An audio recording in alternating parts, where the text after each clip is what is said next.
नाशिकच्या सातपूर परिसरातील प्रबुद्धनगर येथील महालक्ष्मी चौकात एका 45 वर्षीय व्यक्तीचा खून झाल्याची घटना घडली आहे। या घटनेमुळे प्रबुद्धनगरमध्ये एकच खळबळ उडाली होती। मिळालेल्या माहितीनुसार प्रबुद्धनगर येथील महालक्ष्मी चौकात मध्यरात्री दोघांमध्ये किरकोळ वाद झाल्याचं समजत असून त्या वादाचं रूपांतर हाणामारीमध्ये झालं आहे। संशयित आरोपीने धारदार शस्त्राने वार करून फरार झाला असून पोलीस त्याचा शोध घेत आहेत। सातपूर पोलीस स्टेशन हद्दीमध्ये प्रबुद्धनगर या ठिकाणी दिनांक 5 मे रोजी पहाटे एक अनोळखी इसमाचा बॉडी मिळाली अशी माहिती मिळाली। सदर ठिकाणी जाऊन घटनास्थळात असणारे सीसीटीव्ही त्याचबरोबर गुप्त बातमीदार यांच्यातर्फे आमचे डीबी पथकाचे अधिकारी अंमलदार यांनी माहिती घेतली। सदर ठिकाणी जो मयत असणारी इसम आहे त्याचे नाव निष्पन्न झाले। त्याचे नाव संजय जाधव म्हणून आहे, अशोकनगर हे निष्पन्न झालेले आहे।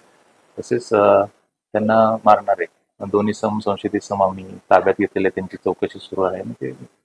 त्यापैकी एका इसमाने त्याची कबुली दिली आहे आणि त्यातच आणखीन एक साथीदार असण्याची शक्यता आहे। त्या अनुसरून आमची चौकशी सुरू आहे। गुन्हा दाखल करण्याची प्रक्रिया सुरू आहे। धन्यवाद। दरम्यान पोलीस उपायुक्त मोनिका राऊत सातपूर पोलीस घटनास्थळी दाखल झाले असून पुढील तपास सुरू आहे। तुषार ठेपले, अटल न्यूज, सातपूर।